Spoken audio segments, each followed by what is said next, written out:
Hello, everyone. Welcome to Keyon Sports Live. This is episode 5. Keyon, we have a new Super Bowl champion in the land. The New England Patriots defeated the Atlanta Falcons 34-28. Now, here's the box score. First quarter, 0-0. In the second quarter, when it went into halftime, Keyon, it was 21-3. What was you feeling during that time? Obviously, rooting for the Falcons. Birds of a feather flock together. I was definitely ecstatic. I was like, this is in the bag. You should have heard me bragging. I was in my room like, Yo, there's no way. I was a bit arrogant. There's no way. There's no way. There's no way. They're going to win. They're going to win. And then all of a sudden, I come back and I'm like, okay, everything's going fine. And then they come out immediately second half. Score again. I'm like, telling everybody, y'all, this is the year. This is the year. Brady going down again. Obviously, my confidence should have been on pause, and I shouldn't have been so ecstatic about seeing the potential for Matt Ryan to win his first Super Bowl MVP and also his first Super Bowl championship. Here's how I felt. Usually in Super Bowls, when a player, especially AFC, Roethlisberger happened in the past, Manning, once they throw a pick six, the game is over. And the thing about Brady, this is his first playoff pick six. And he threw it straight to the dude. Brady, he dived. He had no chance of getting him. So once that third touchdown went on the board, and it was a defensive touchdown, and once we got in the third quarter, when it was 28-6, and it was pretty much out of pocket, Brady came in the clutch. I'm looking at it right now. Fourth quarter, the score was 19-0 for the Patriots. They went on a 31-0 run. New England had the ball for 40 minutes of the game.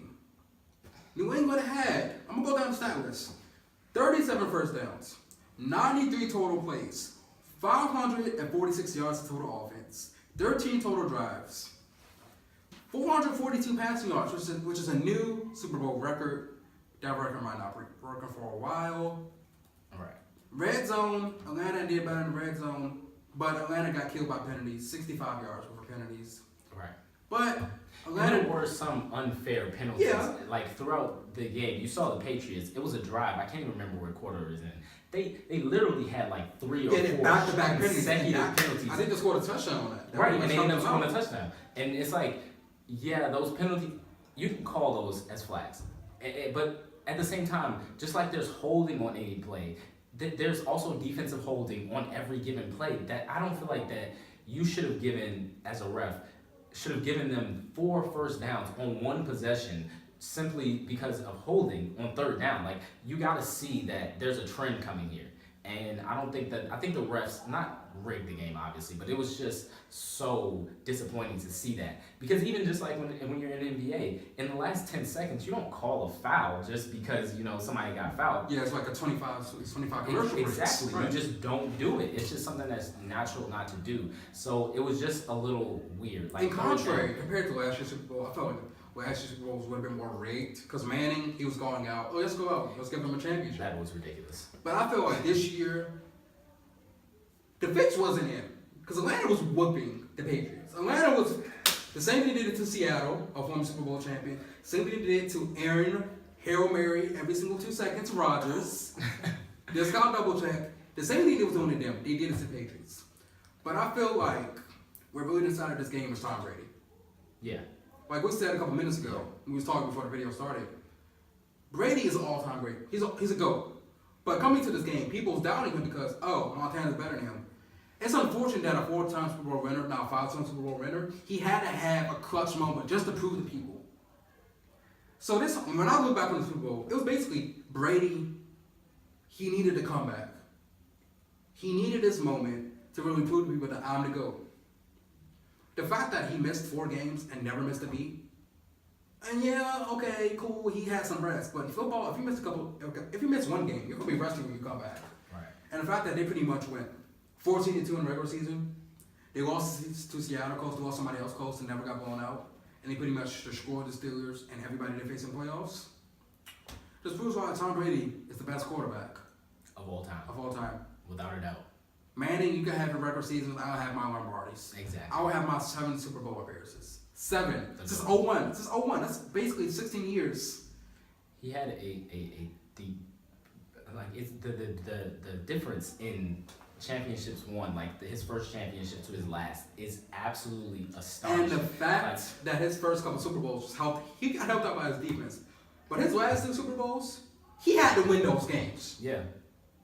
Like Seattle, okay, the defense did it, but Seattle it was like 2 years ago, but seems a long time ago. Seattle had a good defense. Tom Brady had to slice up that defense to win. This time around, it wasn't with the defense. He had to score points. Right. I'm gonna get the box score. Just scored 19 points in the fourth quarter, 6 points in overtime. Just scored 25 points in the last, 20 minutes of the game. It's crazy. Now Atlanta, Kyle Shanahan, he's on the new Rams head coach. No, 49ers head coach. Right. So, but if you look at it, Matt Ryan, 284 yards, 2 touchdowns, not mediocre. That was basically first. Freeman and Coleman only had 18 carries. Compared to New England, they had 25 carries from 5 different people. And I think what hurt Atlanta in the game is they just stopped running the ball. Yep. Definitely. And I think the only thing they really needed to do was just, even if they did pass, 4 or 5 yard slant, 4 or 5 yard post pass. That's all you had to do. Honestly, matriculate the ball down the field efficiently, but kill time. That's all they had to do. We can attribute the loss to 2 very specific plays. I want you to remember, the Atlanta Falcons were at around the 22-yard line, right? It's first down, and 3 straight plays they lose yards. Matt Ryan takes a sack, there's a penalty, a holding penalty, and next thing you know, now we're looking at 3rd down, and it's like 3rd and 33. And now the game, they had a field goal. And actually, you're right. This was when 2 minutes left in the game. They punted. It was a 6-play drive, 45 yards. Exactly. So it started with he had a short pass to Freeman with 39 yards. Then he went to Freeman again for 2 yards. Julio Jones for 27 yards, so went to the 22-yard line. But I think they ran the ball. Then he got sacked, so they lost 13 yards in the span of 2 plays. Timeout New England, 30-23, 30-33 because it was a penalty. All they had to do was run the ball there. They were in field goal range. Yeah, all they had to do was run the ball. They run the ball. And honestly, with 5 minutes left, I was saying this to myself, with 5 minutes left, it was 20. It would have been a 12-point lead. So, New England, they did what they had to do. Now, what's historic but was not historic? This is the first Super Bowl game to ever go in overtime. Now, you know how in college football in high school, you go back and forth. Not high school. College football, you go back and forth. You got the 35-yard line. You either score a field goal, that means get the ball back, they got to score a touchdown, or score a field goal. But in NFL, the way NFL works, it's the same thing, but you got to drive through the whole field. But the one rule that makes different NFL overtimes than college overtimes would have been different. Sudden death. If you score on the first drive, if you score a touchdown on the first drive, game over. Now, if New England would have got held to a field goal and Atlanta would have zoomed back, that would have been a good finish. But the fact that Atlanta got gassed out, and the fact that New England got the ball first and he pretty much shoved it down their throat, pretty much proves why Bill Belichick is the greatest coach of all time. I'm sorry. Lombardi? Now, Bill Belichick's been coaching a while. I think it's more of my dislike for Bill Belichick than anything. Okay, let's be honest. On paper, he's probably a top 5 coach. He coached the Giants. Without a doubt. Did he coach the Giants? How many Super Bowls did they win? Like 2 or 3? He's a top 5 coach. I won't even try to debate. And he was a defensive coordinator, am I correct? Right. He won at least 2 Super Bowls with the Giants. He's been at least 9 to 10 Super Bowls. At least 9 Super Bowls. I can't argue. And he's pretty much been... He's yeah. And the fact that he's pretty much been consistent over the last 35 years, and the fact that he owns this division, and if you look at a chart of AFC East coaching changes, Belichick, Miami, 4 different coaches, Jets, 5 different coaches, Buffalo, 7, it's just a consistent manner, and the fact that he can still do this no matter who he faces. And let's be honest, Tom Brady, he could easily have 7 Super Bowl rings if it wasn't for the Giants. Yeah, you take the Giants out of that. If you take the clutchness of Eli Manning, that sounds weird saying in a sentence. And probably... If you take out that helmet catch. Six Super Bowl MVPs at that, too.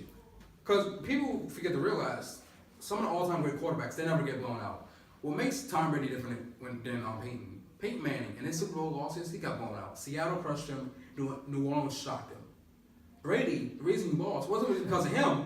It was because of his defense. And no offense to his defense, honestly, they did what they had to do. The offense just on our team just took over the game. Right. So at the end of the day, my takeaway from this is Atlanta trading all those picks to get Julio Jones was worth it.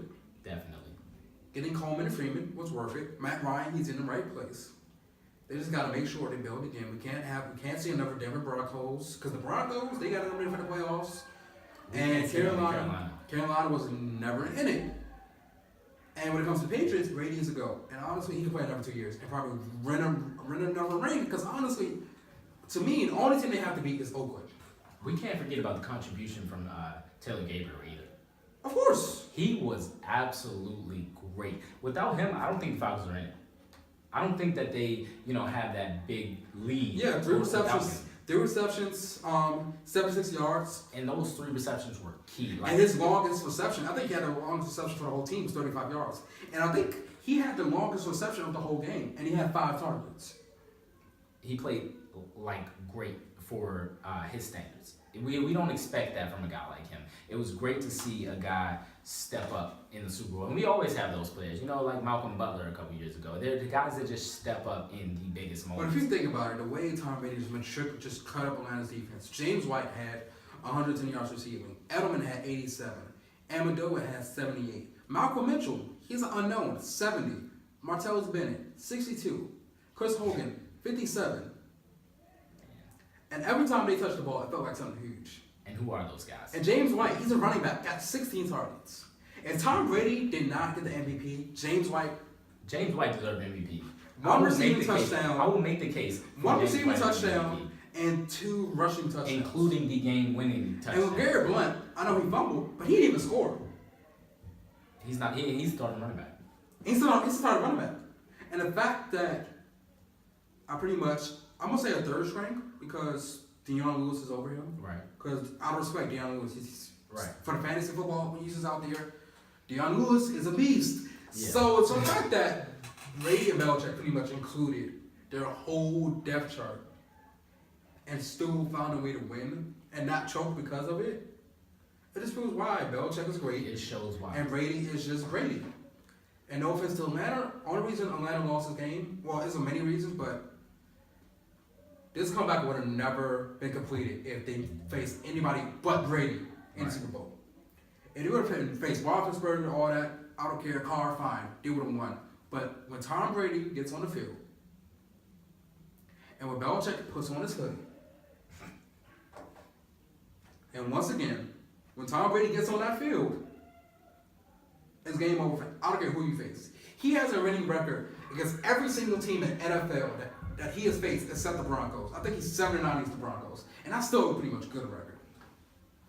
So at the end of the day, guys, if you're cheering for Atlanta, you can't be mad because they lost to a GOAT. All-time great.